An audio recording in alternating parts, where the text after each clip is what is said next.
Welcome to the Aristocrats soccer podcast, the elite soccer podcast in all of soccer podcasting and podcasting in general. I am David Harris here with my co-host Jake Keegan. Jake, how are you? I'm great, Dave. Good to be here. Today we have another female guest, our second one, or actually our third one, if we count our Greenville person there, Marion. So great to have you on, Kaleigh. Welcome to the podcast. Thank you guys for having me. Yeah, Kaleigh Kurtz is from North Carolina Courage in the NWSL. Just wanted to get that out there. Yeah, been there for 3 years now. The very successful North Carolina Courage. Every time I hear about the NWSL, it has something to do with you guys winning. This year, not quite, but it was a shortened season, yeah. So we'll give you a pass for that. I would say 2020 just kind of a wash on the soccer front for the NWSL. I feel like just I guess it was a max of 11 games this season, and we're used to a minimum of 24, so a little different.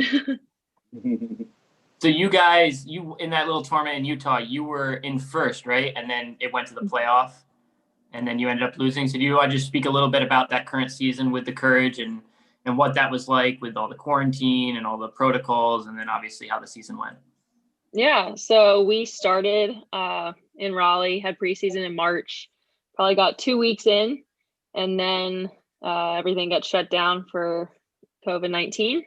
And we didn't really know when we were going to start back up, but Paul, our coach, was sending us workouts that we could do with one partner. And we were just having to do like technical work and running. And then probably a month and a half, 2 months later, we got some kind of word that we were going to be playing in the Challenge Cup in Utah. So we started mini preseason back up where it was a max of 8 players, I believe. And then slowly we were able to build back into full squad, probably trained for 2 months. It was very short to go from just partner training and then to full squad and then playing games in Utah.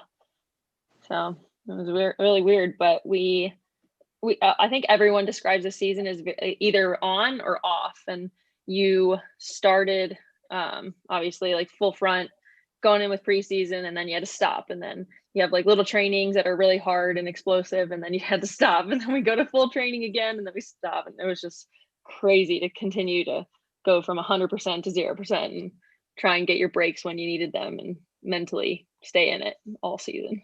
Yeah, at Greenville, we called it the longest season ever, even though it was the shortest number of games ever. That's kind of how it felt to us. Oh my gosh. I think everyone feels that on a very deep level. Quick question, Kaleigh. When Paul Riley speaks, can you actually understand what he says? I can. It's definitely easier like in face-to-face, but the first time I talked to him on the phone, I was already so nervous because I didn't get picked up in the draft. So I was just going in as a free agent, and I talked to a few coaches, and Paul was one of them. And I was like, hey, like, would it be okay if I come and try out with the Courage? And I had no clue what he said except yes. And I was like, okay, great. I guess that's when I'll show up. But other than that, it took a little bit to understand him, but now I fully understand him. Just backstory is that, like I'm from Long Island, and, I've met Paul several times. Like I wouldn't say we know each other well or anything, but I met him and texted him a bunch of times and stuff. And so, and also my dad's from Liverpool, and Paul's from Liverpool. So I'm very familiar, a lot of family in Liverpool. And so I could understand Paul, whenever I've met him, but, it's funny, there's that little connection there. And Paul's always been a really nice guy, and it was very involved with, the Albertson Academy here in Long Island Rough Riders before that. And, a couple of years ago, Paul was, I guess he was involved with like an indoor facility that he was running here on Long Island, and they were part of it. And it was funny going in because he's a huge Liverpool fan, Liverpool FC. And I don't know if have you noticed that he does seem to really like the color red a lot? Yes. Everything that we do, is based around the Liverpool schedule. And so like if practice kind of interferes with Liverpool game, he's like, let's move it up or let's move it back. And if it's gonna be pushing time, he's like, all right, this session needs to be quick, short, sharp, let's go so we can watch the Reds. I can definitely every day. I can definitely relate to that. Our coach here is John Harks, and we have a similar. We'll watch games on the TV, and if the game is before training and the result doesn't go well, his mood can change a bit. And also, we have this finishing pattern, and he calls it Klopp, crossing and finishing. So, yeah, I love it. I don't know if he went to a Liverpool session and saw that, but it's interesting. The Liverpool coaches seem to be diehard supporters. I've never had a coach that supports anyone else really. They're the club. I know that Paul actually still has season tickets to Liverpool, and the indoor facility, like I mentioned red because I've never seen anything like it. Everything inside that facility, the walls, the floors, everything was red. It was insane. Like it was really, really funny. But anyway, back to Kaleigh. I mean, this whole podcast can be about Paul. I'll tell you everything I know about him. I just it was just funny, and we had that one connection. So, just tell us a little bit. You know, we talked a little bit about your season, like just had your own performance. How did you feel like you did here at 20? I had a very, very strange season. I obviously like we did the Challenge Cup and I got to play in a game there and I thought I did really, really well. I was very prepared for it. And then we had no idea we were going to do a fall series. That was not talked about at all. We were told that we were just going to do the Challenge Cup and that was it. And then we could practice with our teams depending on if our coaches wanted to continue or whatnot. So all of us kind of thought that the Challenge Cup, that was it and we were good. And so we kind of took another like sleep, got our minds right after being in a bubble for 5 weeks. And then all of a sudden we get announced that a lot of players wanted to go abroad. And I originally was one of those players. So I got an opportunity to go play in Japan. And I flew over there. Something ended up happening with the paperwork. I got detained by immigration and had to wait in a room like by myself for 7 hours as they're trying to figure out the paperwork. Yeah. And then finally someone comes in and they were like, sorry, because of COVID, you're not allowed to enter the country. There's something that's missing in the paperwork. So we need to schedule your flight back home. And I was like, okay. So I left. It ended up being like 60 hours consecutively of just traveling and being in airports, and I had to sleep on the airport floor because no one was allowed to sleep in a hotel unless they entered the country. So it was just a mess a bit, but the team that I was going to go play for, they were super great and they felt awful. And they really like made sure I got back home as comfortably as possible, but it was a different time. So I ended up missing 3 weeks of preseason part 5 or whatever for the fall series. And then super weird, right before I left for Japan, I was like taking a shower and I put my face wash bottle on the porcelain soap bar handle and it snapped off and it stabbed me in the foot. So then I had to go rush to the hospital and get stitches in the top of my foot. Yeah, it was a mess. So. You really committed to the 2020. The 2020 theme. You went all out. Yeah, I needed it to encompass my experience of COVID needed to encompass the rest of the world. So, I was just playing along. So moving on to maybe happier times. I hope your foot is okay now, right? You're good. Yes. Okay. I was trying to practice though with like stitches and trying to kick a ball, and that was rough for a few weeks trying to play with stitches. I can imagine. Just kick the ball with the other foot. Yeah, we did a shooting practice, and I did one shot, and I just yelled. I was like, "Oh my gosh, I'm done. I'm good." So, moving on to a little bit happier times in the world and in your life. I know you were in Sweden for a year before you were with the Courage for 2, but your first 2 years in the NWSL ended up with ending in championships, like we discussed a little earlier. Can you just kind of go into a little bit of that and how great it was and how much you learned from being on a team with national team veterans, obviously winning culture, Coach Paul Riley, as we've discussed. So what was that experience like in the NWSL for you? eye-opening. I think going from college to the NWSL is already like a big jump. And then going from college to the North Carolina Courage is a whole other level of a jump. And so, you know, at first you get there and you're starstruck by Crystal Dunn, Sam Ewis, and like all these big names. And I'm like, holy crap, like I'm on this team right now. But can I take a picture? I know, I was like, is this weird if I ask them for their autograph or something? But I think it was just eye-opening to, one, see what it takes to be a professional by the best professionals in the world, and then two, just be surrounded by them. So, you know, you get to see what they do outside of soccer to prepare for games and matches and practices. And then two, you get to see them on the field and see how much work they do and put in. And that, I think that's something that obviously everyone kind of works hard, but there's a whole other level to Courage Country where, you know, we're like the day before our last fall series game, we did fitness like the last Tuesday before. So, you know, Paul never lets up on fitness. We are going to be the fittest team in the NWSL always. And I think that just kind of shows our mentality and how strong we are. So, you know, for me coming in as like a little rookie, you just try and soak everything up like a sponge. And I think that's what I got to do from the best players. Is there anything in particular you learned being a defending player from like Dal Kemper? She's there as well. Crystal Dunn. Does Crystal Dunn play left back for you guys or no? She plays up front. No. Right? Yeah. That was Jaylene Hinkle / Daniels. Okay. So is there anything you kind of picked up from those players and added to your game over the last, I guess, 3 years now? Yes, definitely. Abby Dahlkemper is one of the best distributors I've ever seen from back to front. She's so good at like breaking lines and finding passes through the gaps. I can't say I'm as good as Abby Dahlkemper in that regard, but I have learned so much by watching her and then playing next to her and just like playing against her as well. Like when we do inter squad scrimmages. Wow, that is a mouthful. Inter squad scrimmage. And so I think my passing and distribution has gotten a lot better thanks to her. And then Abby Urseg, or Kiwi, she is just one of the best natural defenders I've ever seen. And she's worked her butt off to get to where she is.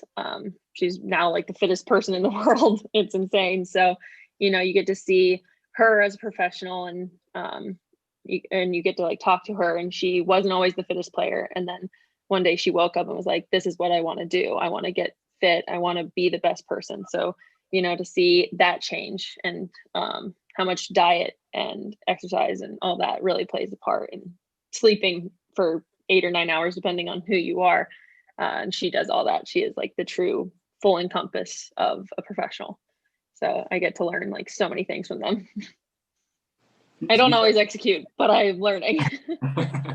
Could you talk a little bit about, I'm just thinking about the level of competition and, maybe like the mental side of the game and how you approach that where, you have to, constantly push yourself to be better because you're coming from, an environment where college is obviously very competitive, but then going to NWSL where there's 9 professional teams and there's so many good players coming out of college that want to play at that level. And then you already have so many, top players that are established. So to accomplish what you've accomplished has been tremendous, but it's still to go, then you have to go to that next level and to get out there and be not just a part of the team, but like to be a key player on the team.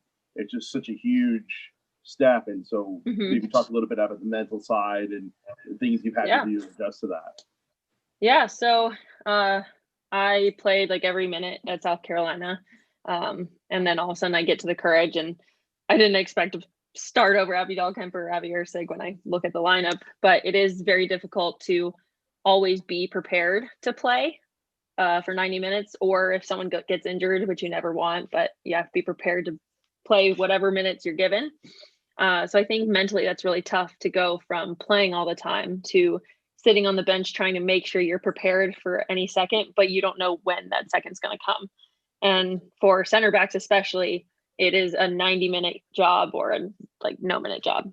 So I think it's very difficult to stay on top of the game. And for me personally, like I go and see a psychologist whenever things get really difficult and I feel like I'm maybe spiraling.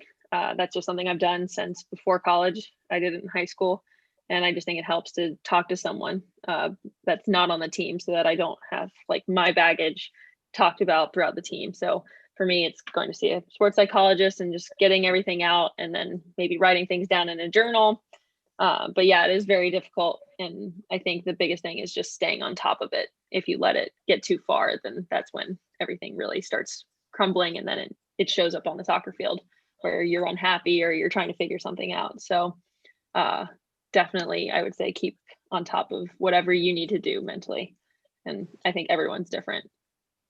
Thank you so much for sharing that, because that's, incredibly personal detail. But I think it's an important piece of information for anybody listening, for a young player, for, just to be able to understand that it's okay.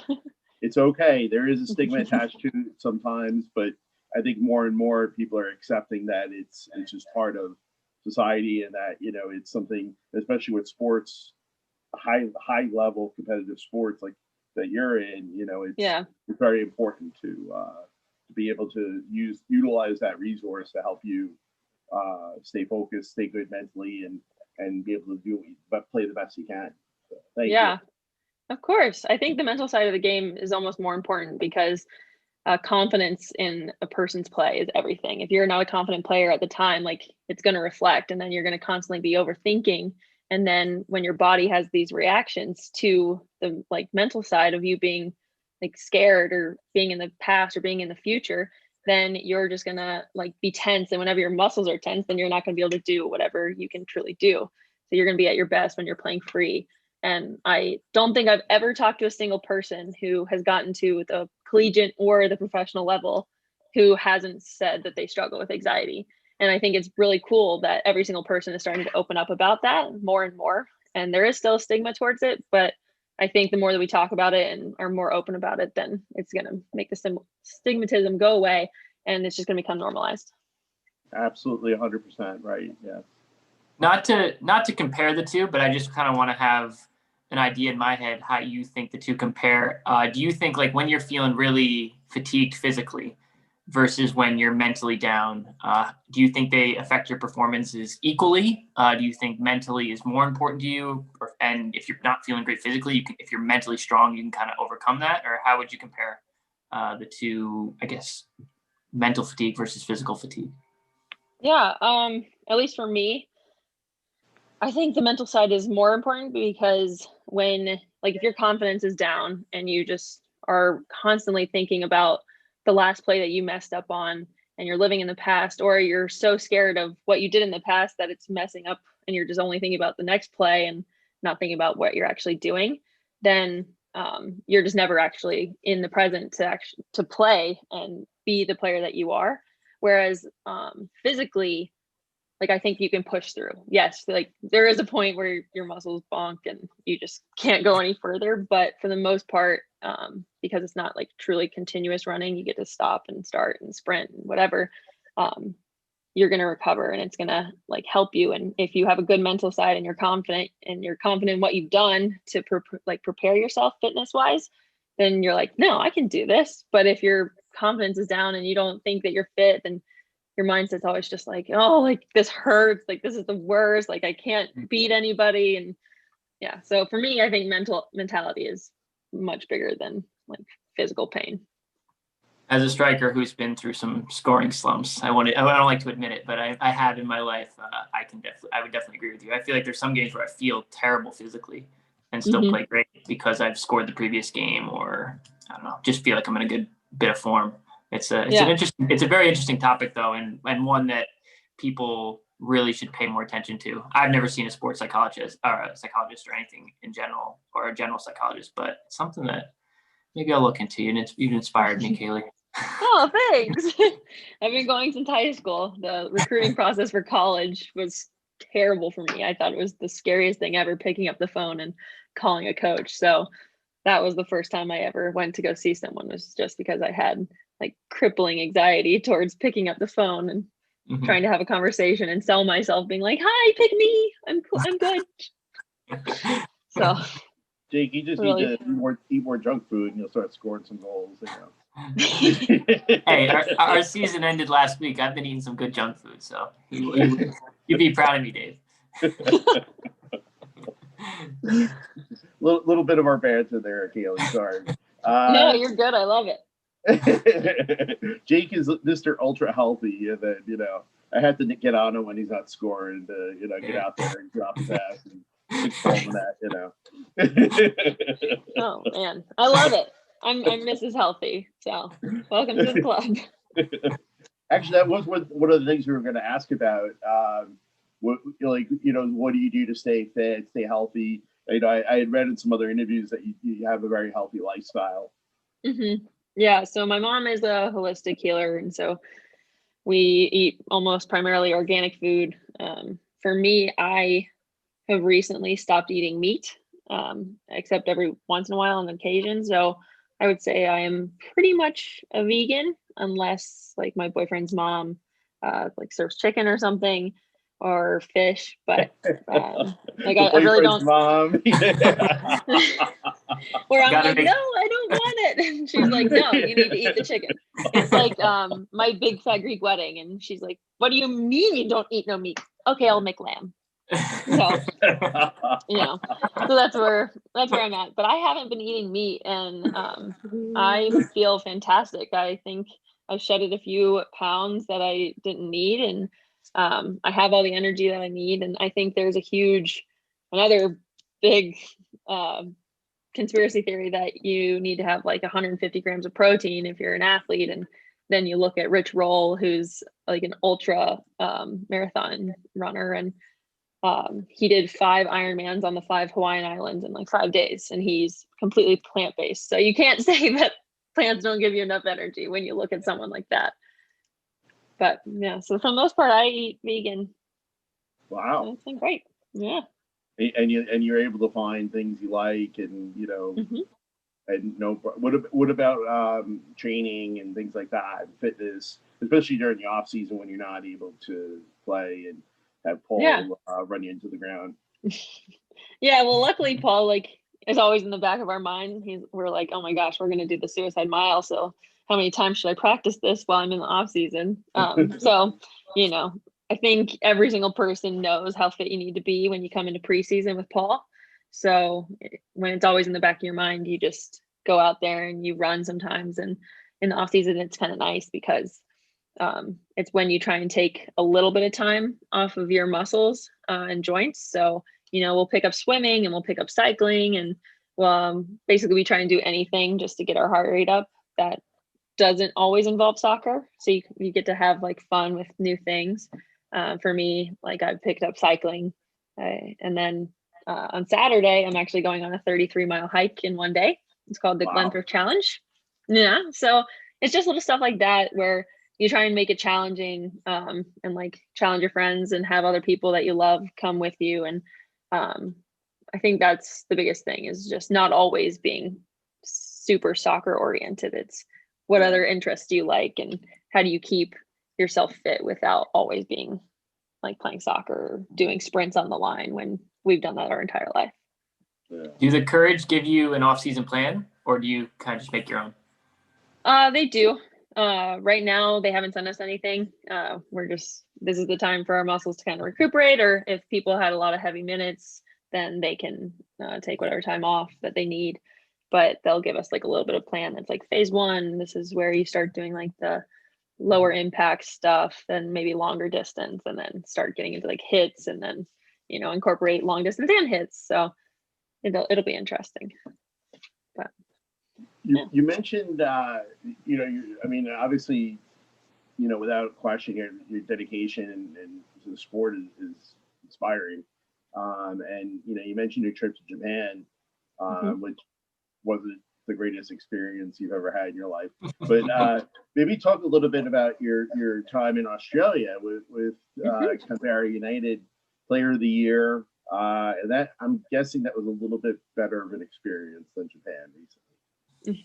Yeah, I mean, I did get to enter the country, but that helps. But it was really weird time there too. That was when the coronavirus just started. I was in I was in Melbourne for the Australian Open during that time, and that's where they first had the first few cases come to Australia.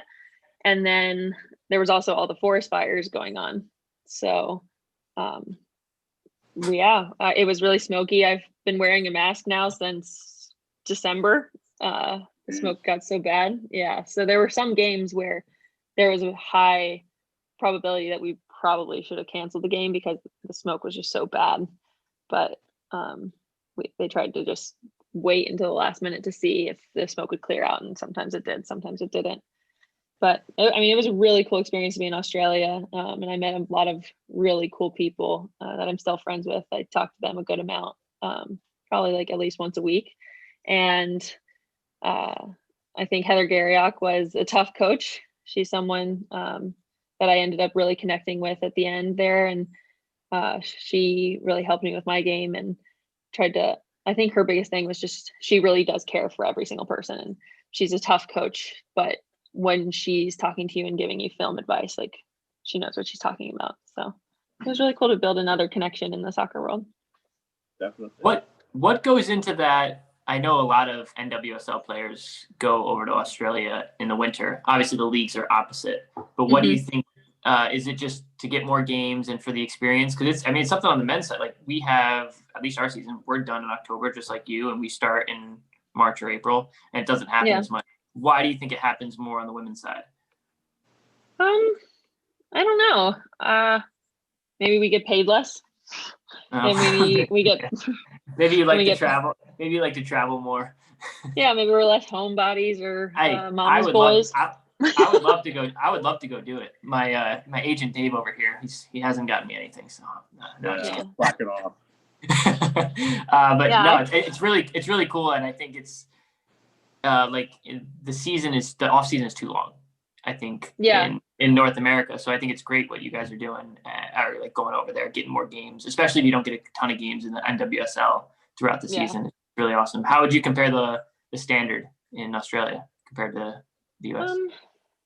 It's not as strong as the US, but I think it is getting stronger, and especially with the presence of a lot of Americans and then the Matildas. Some of the games are very intense and the level's extremely high. So it just kind of depends on like which club over there has more money to be able to pay for like internationals.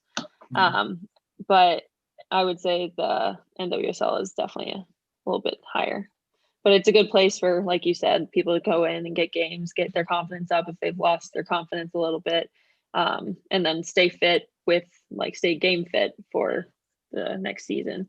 So that was one of the big things, was I just needed games back under my belt, and it was a great opportunity for me. Did your parents come over to visit for Christmas? They didn't for Christmas. I was alone for Thanksgiving and Christmas, but my boyfriend showed up on New Year's Eve. So that was cool. We got to see like the fireworks show at Sydney, the Sydney Bridge. And then 2 weeks after he was there, my parents came. So I think it was for my mom's birthday in January that she came. That's and nice. My dad came. Yeah. I wanted to talk about your experience in Sweden in a sec, but have there been any other opportunities you've had to go play abroad, maybe just even to train, with the team, in different countries, and talk a little bit about that maybe? I wish. Oh, okay. But no, yeah, it's just been practice in the States. There's a really cool facility here that trains females that I did 2 off seasons ago. It's called 1111 training. And then now I'm by myself in Raleigh, so I have to find like a wall and kind of kick it against that for a bit. And then I guess off seasons, just make the most out of whatever you can. Find a wall, find a partner, whatever's best for you. You guys don't have any Spanish leagues down there you can go play and pick up some extra cash, or? Not that I know of. It depends on the transfer period. So we it's a funny story because we have a lot of them here in New York, and Allie Long, when she's back on Island, they actually U.S. Soccer put out a video of her going with her husband to play in Spanish leagues, that she'd be playing with the guys against the guys and stuff like that. And one time, even with our local league here on Long Island, she came like she wanted to register to play in the league, but we couldn't let her register because it's amateur and she's professional. So like, oh yeah, sorry. Oh my gosh, But I did you don't a have those men's league opportunities. I did a men's league before I became a professional. When I went to Sweden, I got to play with my college coach. He was like, "Come to the men's league in Columbia, South Carolina," and I was like, "Okay, sure." So that was kind of fun. So maybe let's go into the experience then in Sweden, because that was actually where you started off coming out of college, and maybe just also touch on why, like, were there any opportunities with NWSL, or was that just not available to you coming out of college? Yeah. Well, I went to the University of Richmond for my first year of college, and then my last 3, I went to the University of South Carolina, and none of my credits transferred from Richmond to South Carolina. So that whole year was a wash, and I really wanted to graduate with my class. So I did everything in 3 years instead of 4, basically. And when I signed up for the draft, I told all the coaches on like the online forum that I wasn't going to leave until May because I wanted to graduate. And that was like non-negotiable. So I didn't get picked up in the draft. I finished out my school, played in the men's league in the spring with my coach, like I said, and then I didn't hear of anything. I didn't really know if I should get an agent or not at the time. And one of my friends, one of the girls that does the 11-11 training here in Greenville, she found this opportunity because she used to play in Sweden. And she was like, "It's super like short notice. You'd have to sign this contract and leave in like a week. And then be there for like 4 or 5 months." But it was an opportunity and it was the first one. So I was like, sure, let's go. Let's just see how it goes. What was that? Yeah, how was that? It was different. So I was by myself like the whole time, and at least like for the flight and everything. And like I actually whipped in, like I signed a contract to try out for the team. And so like I didn't sign a contract to just be on the team yet. So I went over there for a tryout, and I had to pay for the flights over there. It was really weird compared to what I would have found now that I have like a little bit of background in the NWSL. But yeah, so I had to pay for the flights over there, had to try out the day after I landed. So I was a little jet lagged, but I ended up making the team. And then 2 weeks later, they named me the captain. But the whole thing, yeah, it was weird. Yeah, it was a very weird transition. Like something like there was a lot of stuff that was going on with the team. We had a coach apparently in the first half of the season that got fired, and so the second half of the season we had a new coach, and then halfway through the second half of the season when I was there, that coach got fired. So we had a new coach come in, and then 9 girls from the first half of the season quit. So we needed like 9 new players to play, and we needed half the team to be Swedish in order for the Americans to be able to play. So we had like a 13-year-old on the squad. No. 13-year-old? What do you do? He's back. We got relegated, but we tried very hard. Okay, that was an interesting one there. Yeah, so like, I mean, everything was just kind of against us at the time. Ostersund? Östersund. Okay, that's the correct pronunciation. Thank you. I think if anyone in Sweden hears this, I'm sorry. Interesting times in Sweden. Your travels around the world is definitely very interesting for sure. We're gonna have to see. Maybe we'll get you over to Ireland, and hopefully that'll be a little bit more like laid back. You know. I don't know if they want laid back. Laid back doesn't give me these kind of stories that I can really tell later. So. That's a good point. Do you have any other stories to share from your time in Sweden, off the field type things? Anything crazy that happened? Yeah, I became friends with just a normal guy. He owned a restaurant, and so almost every single day I would go in there, and I would just like be like, "Supper was rough today," and he'd be like, "Do you want a glass of wine?" "Yes, please." So that was like a very nice connection to have. And he was just someone that I could vent to or just talk about things. And it ended up, I went to his restaurant the very first night that I arrived in Sweden. And I was just like, hey, I don't speak any Swedish. Hi. And I have a table. And so he ended up being like, hey, I haven't like had a chance to speak English with someone who's like fluent in a really long time. Are you all right if I sit down with you for a little bit and chat? And then I, at the time, was studying for the GRE because I didn't know if I wanted to, how much longer I wanted to play soccer for. And then he started using like 20 words I had just learned in the English language. And I was like, oh my God, what is happening? So it was really cool. I was like, he didn't need practice. It's fine. But do you still keep do you still keep in contact? No, I haven't really kept in contact with anyone from there. I follow them on Instagram and kind of keep up with their lives. And one of the girls is now having a baby, but for the most part, I like haven't really reached out. Yeah, kind of sad. I mean, that's the part about like this game. Like you go all these cool places and you meet all these cool people, and occasionally you'll keep in contact with one or two, but it's very rare that like you gotta have to be where you're at, because if you're contacting 10 people from here, 10 people from here every day, like you're not living your life in Raleigh or Greenville now or wherever you are, right? So it's tough. I mean, I think those experiences are still great even if you don't keep in contact with those people. That's my true. Yeah, I agree. Yeah, and it's nice to make those like connections. And I bet if I go back to Australia, then they would easily be like, "Oh yeah, like come! We haven't seen you in a while." And I'd be the same if they came to the United States. So as long as they're in the East Coast. One thing I was curious about, I was reading in one of your interviews, was I wanted to know if you've improved your filter, because I was reading where you said somewhere that you don't have much of a filter. So I'm hoping that maybe you've improved it by now. I don't think so. Not really.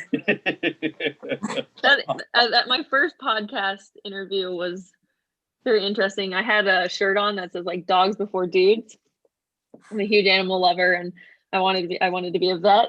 And so they were like asking me, "Oh yeah, like what did you do in college, and what like did you have a major that led you to be with animals and whatever?" And I ended up being like, "No, like I thought I was gonna be a human doctor, and then I realized that I didn't like puke or feces." So I was like, "That's out of the table."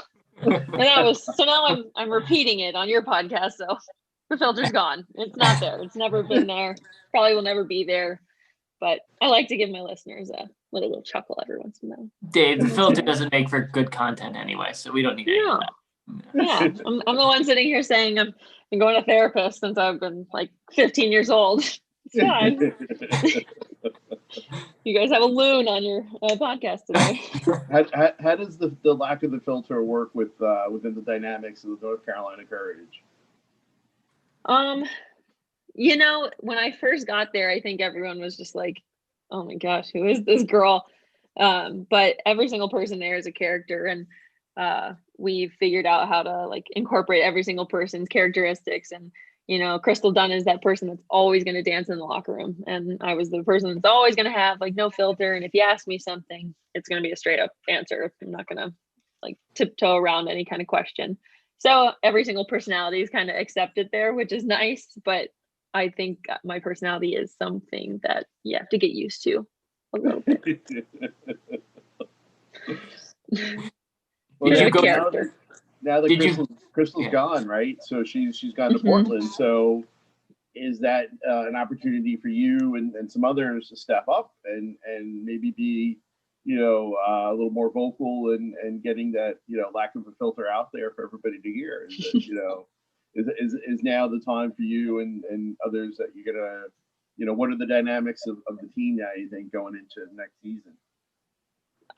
Well, I think there's still going to be a lot of change because we have the expansion draft coming up in 11 or 7 days. 7 days. So there's a few more people that are going to leave, and there's going to be trades because of that. So I can't really say anything yet because I don't know what's going to happen with the team. But if everything was the way it was this year with the roster, and then just Crystal Dunn's gone, that's a fun, lively person to like not have in your locker room anymore. So she's going to be very, very missed. Obviously, she's going to be very missed on the field. When we play Portland, it's going to be challenging. She's a phenomenal player, and she's so diverse that we have no idea what position she's going to play. For me personally, like I don't think I'm going to step up and play the 10 all of a sudden. Not where I'm going to be. But it is a great opportunity for like Lauren Millay to step up and get that starting spot, which I think she deserves.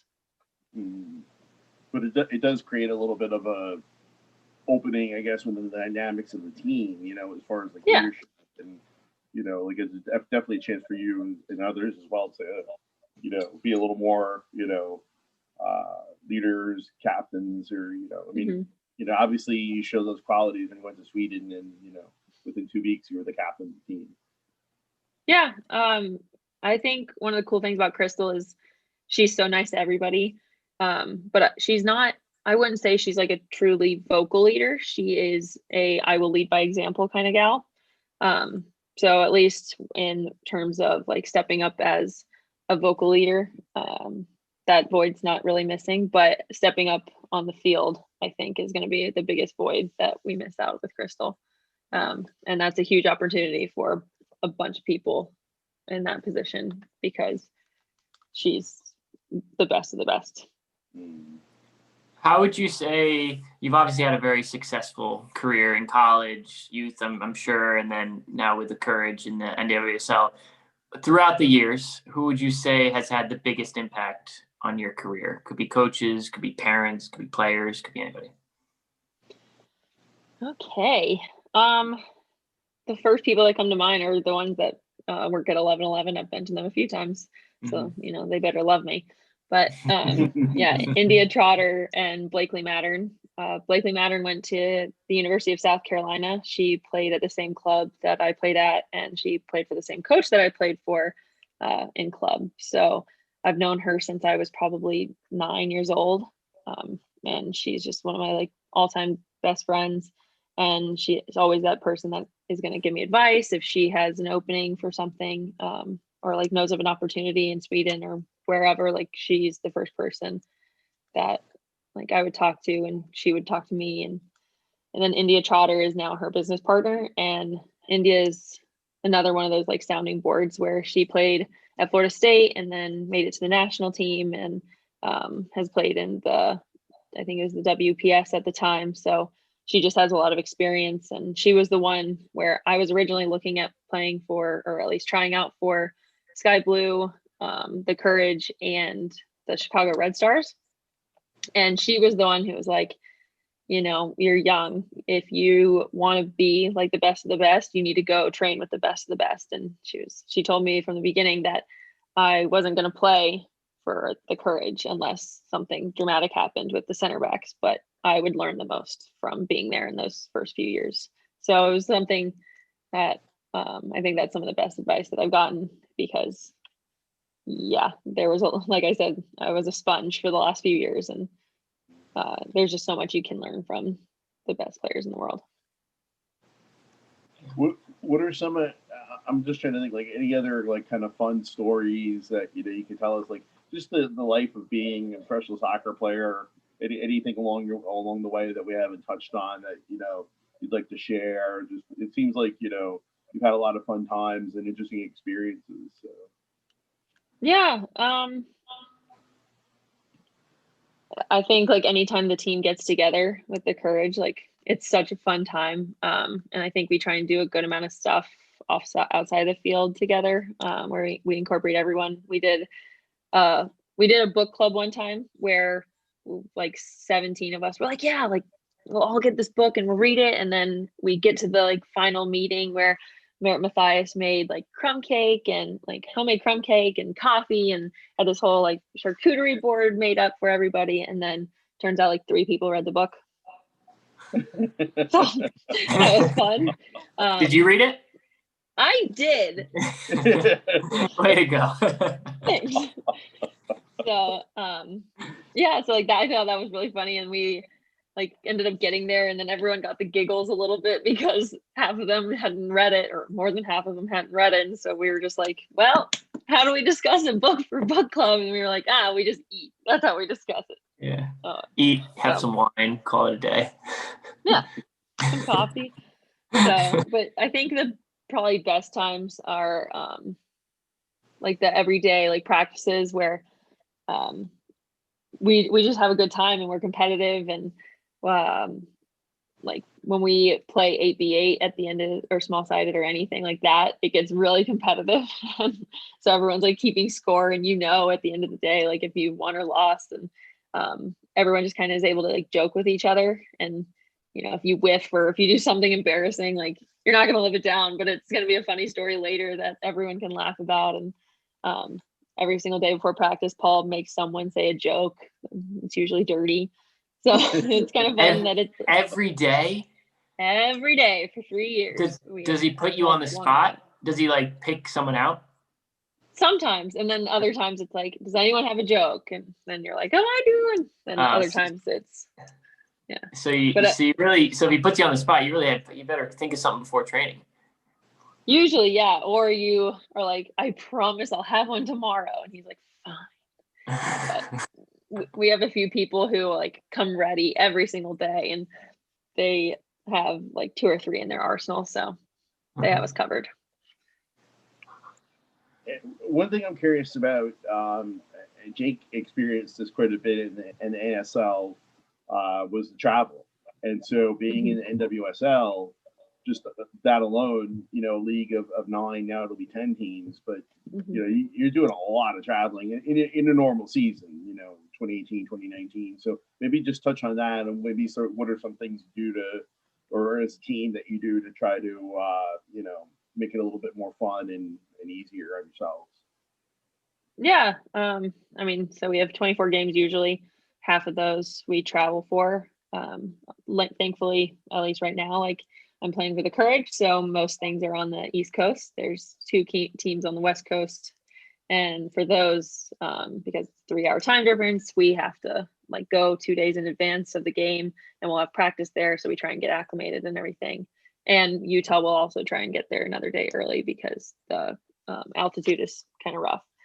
So I think every single person kind of has their own thing. Some people just do a lot of TV shows and make sure Netflix is downloaded for those plane rides.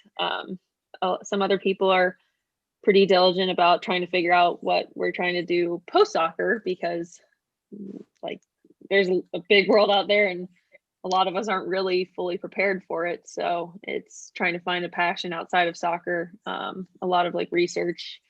And then like I'll do Sudokus. I'm a big Sudoku and solitaire person. But I think each person just kind of has their own thing.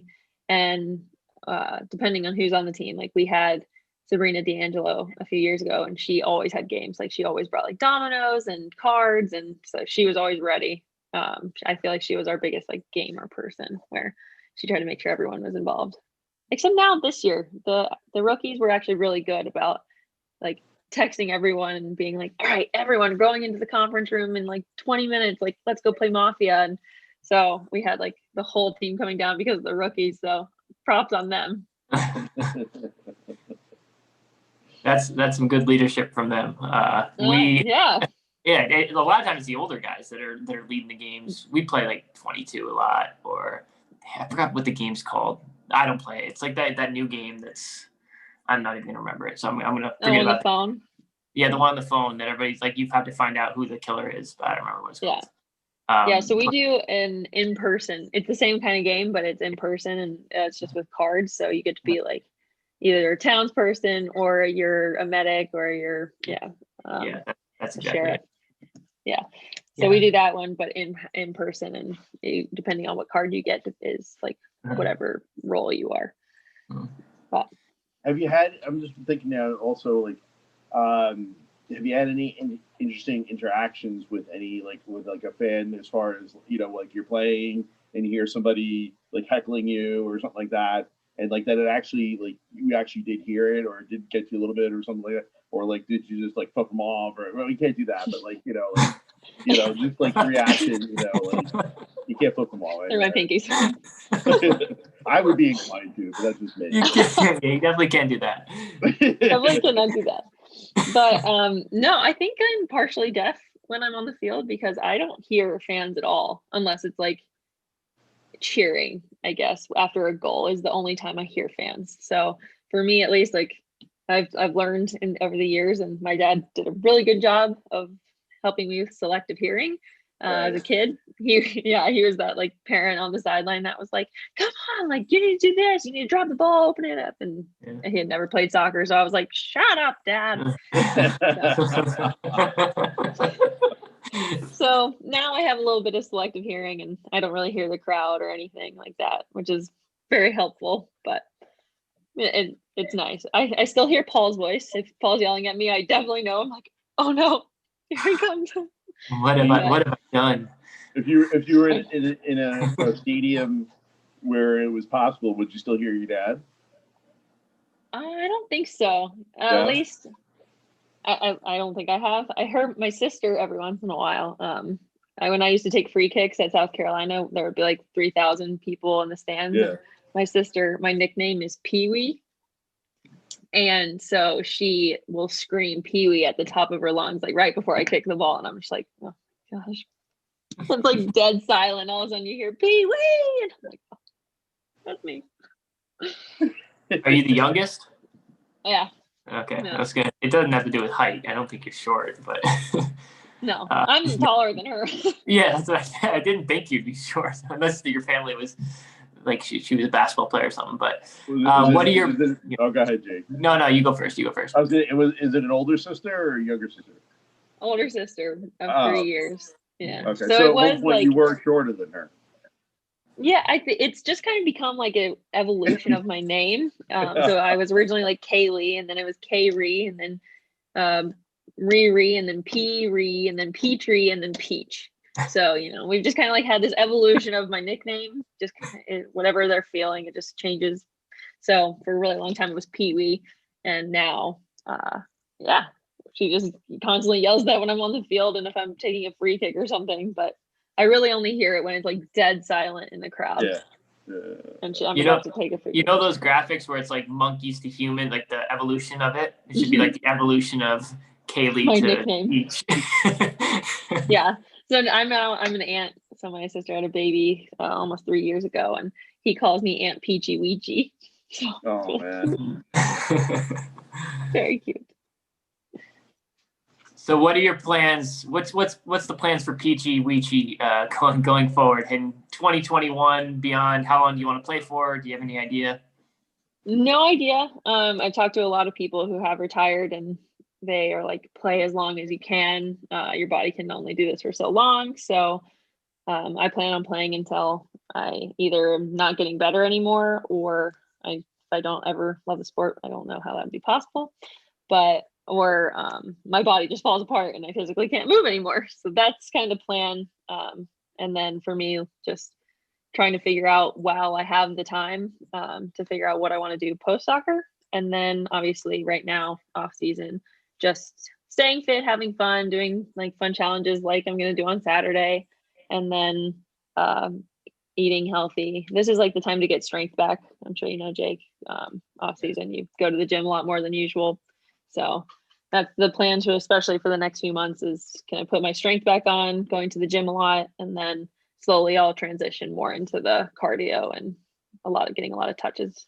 But yeah, I always lose about 5 to 10 pounds during the season. It's probably not the best thing, but by the end of the season, I'm like a different person. Then like in preseason, I'm like, yeah, I'm jacked and feeling good. By the end of the season, I'm like little skeleton. But it is tough though. Like you try to go to the gym during the season, but it's tough. You can't get the same workouts, and you lose a little bit of that muscle. But it's a fun time of year. I enjoy the off season. I mean, I enjoy the season more, but I enjoy the off season, trying to get better and the whole process and trying to improve yourself.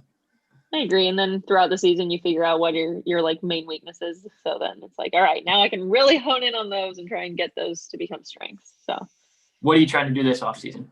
What are if you have 1 or 2 goals? I love eating. I eat very healthy, but sometimes my portions are a little bigger than they should be. So that is something that I'm going to try and do, is smaller the portion size. And then I hate water. Hate it. Really? Wow. Hate it. Yeah. So like it is a very good day if I drink 30 ounces of water, like a very good day. And so that is a very big thing that I need to work on, is drinking more than 8 ounces of water.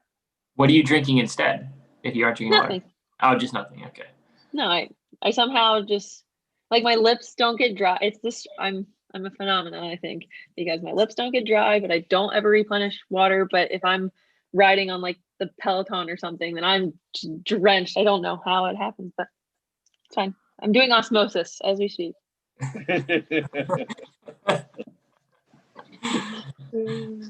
All right. Well, thank you so much for joining us. You've been so generous with your time. And, is there anything else you'd like to get out there for anybody listening, any young players or anything like that? Or, where can they follow you on social media? Yeah, they can follow me at Kaleigh Kurtz on Twitter or Instagram. Easy peasy, just my name. You can find it on the Courage roster if you don't know how to spell it.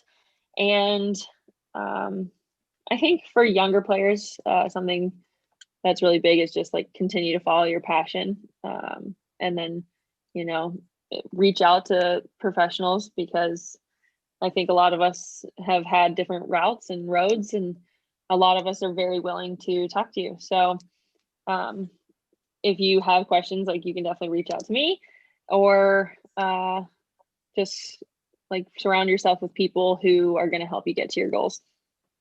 Great. Well, thank you. Thank you so much. It was it's been a lot of fun and really, really good interview, and I'm excited to get it out there for everybody to listen to. So thank you so much, and best of luck to you. Stay safe, and best of luck to you going forward into 2021. Yes, thank you. Hopefully everyone stays healthy for 2020 and we can get 2021 rolling. Thank you so much for having me. Thank you so much. Until next time, Davey, I'm the athlete. I'm the advocate. And we are the Aristocrats.